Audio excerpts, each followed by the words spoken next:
Well, what a delight to welcome back a dear friend. Gordon MacRae is with us this morning. Up and around after his illness. How you been? I've been pretty good, Leta. How are you? And good morning. It's lovely to see you again. What have you been doing the past couple of months?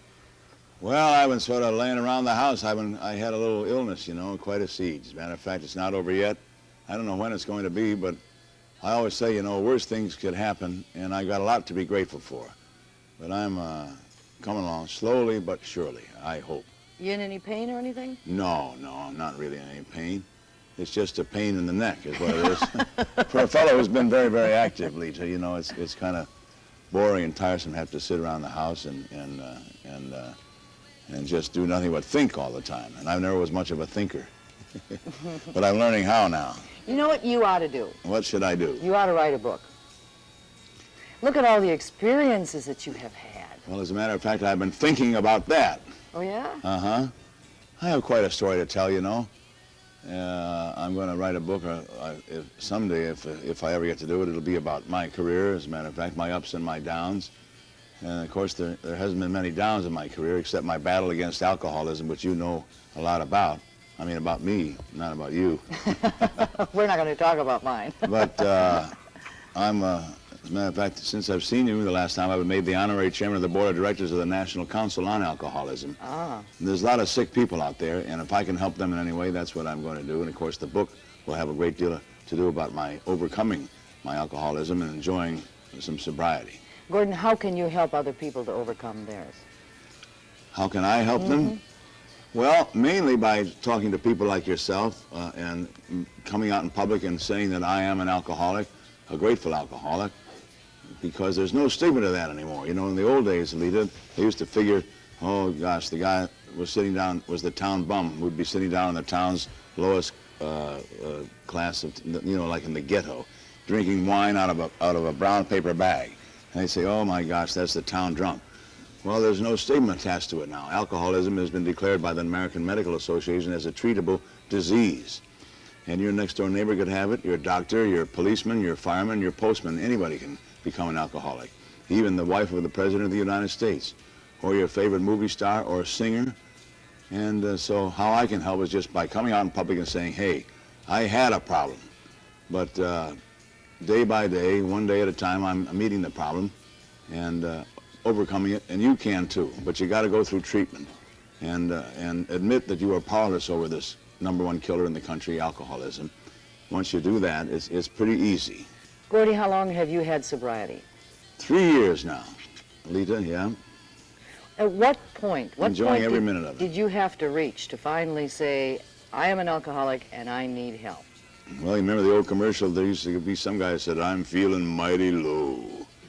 Well, I hit the lowest ebb of my career. You know, I started to miss shows, and of course, it was an unhappy situation at home with my lovely daughter, Mandy, and my lovely wife, Elizabeth. They were putting up with a drunk. They'd find him sound asleep on the floor sometimes in the middle of the afternoon. But I hit a new low, and finally I decided that I've had it. Let's do something about it. And I went to treatment right here in Lincoln, Nebraska, as a matter of fact, at the Independence Center. And that's how it began. And as I say, I live one day at a time. And I'm very grateful that I'm sober and happily sober. Well, where do you live now, Gordy? Do you still live in Lincoln? Well, we live in Lincoln, Nebraska. And of course, before my illness, we spent a great deal of time in beautiful California. So I would say that I have the best of two worlds, right? Yes. Except one thing about Lincoln, I got mad at Lincoln this year, the weather. I'm trying to recuperate. My next door neighbor, John Olson, gave me a little tract of land. And all my life, I've sort of had a farmer's instinct. I wanted to plant my corn and my tomatoes and some potatoes and maybe some radishes and onions. And he donated this land to me. He said, it's great therapy. You know, you get out there and you hoe. Even though, you know, your left arm is not in too good shape, you can do it with your right. So we plowed the field and we tilled it. And then I got all the stuff and it's sitting in my garage. And every time I had a day off to go out and do it, it rained. So I'm a little disenchanted with beautiful Nebraska, as I imagine many people out who are looking in this morning are. The real farmers. It's been a disaster. The sun will come out tomorrow. I seize upon any chance to sing. The sun will come out tomorrow.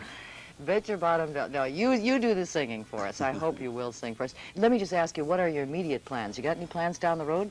Well, I had some plans, Leta, but they had to be canceled because of this old thing, you know. later on I plan to go out and go back to my original way of life, singing, but nothing new. Right now, I guess I'd have to say I'd have to play it by ear. When, I don't know, because this thing might last a long, long time. Okay, by playing it by ear, do you sing by ear? Well, I've been singing every day with my friend and your friend, Chuck Pennington. I didn't want to go stale, you know, so he comes over to the house about 3 o'clock every afternoon, and we work for an hour. And then I brought him over tonight, hoping that you'd ask me to sing. He's sitting over there at the 88 with his lovely wife, Allegra, on the bass. So we'll... What would you sing for us? What will you do? Well, twist my arm. Okay. So I'll twist it. Okay. We'll be back. Gordon MacRae is going to be singing for us in just a few minutes as 10:11 Morning continues.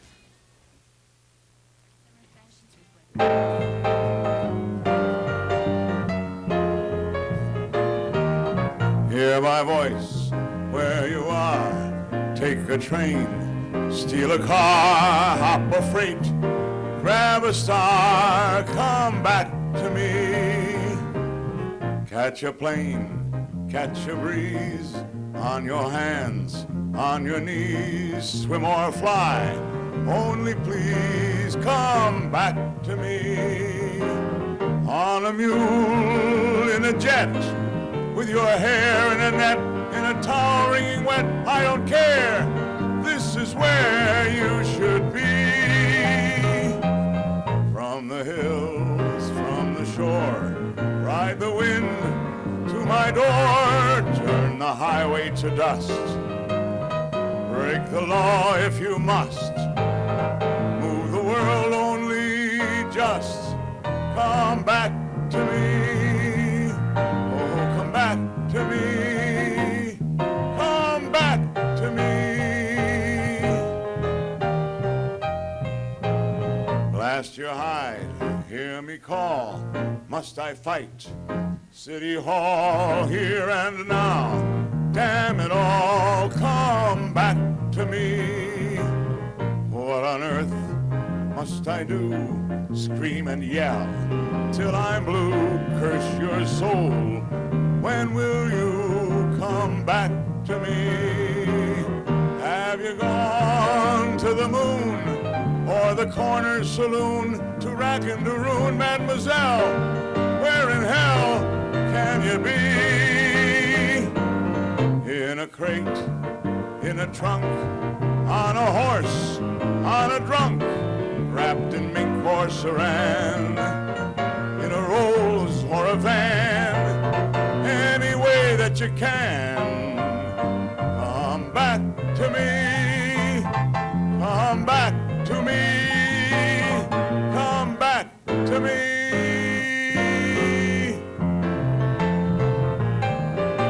Please come back to me. Ooh, the name of that song, Leta, was Come Back to Me. I'll be back to you in a week or two.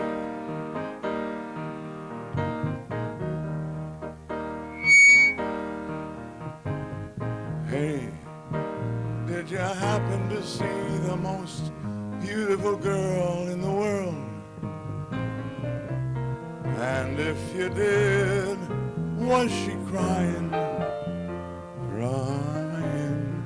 Hey, did you happen to see the most beautiful girl that walked out on me? Tell her I'm sorry. Tell her I need my baby. Oh, won't you tell her that I love her? I woke up this morning and realized what I had done. I stood alone in that cold gray dawn and knew I lost my morning sun. I lost my head, said some things. Now come the heartaches that the morning brings. I know I'm wrong, but I couldn't see. I let my world slip away from me. Oh, hey, did you happen to see the most beautiful girl in the world? And if you did, was she crying? If you happen to see the most beautiful girl in the world. Tell her I'm sorry. Tell her I need my baby. Oh, won't you tell her I love her? If you happen to see the most beautiful girl walked out on me, tell her I'm sorry. Tell her I need my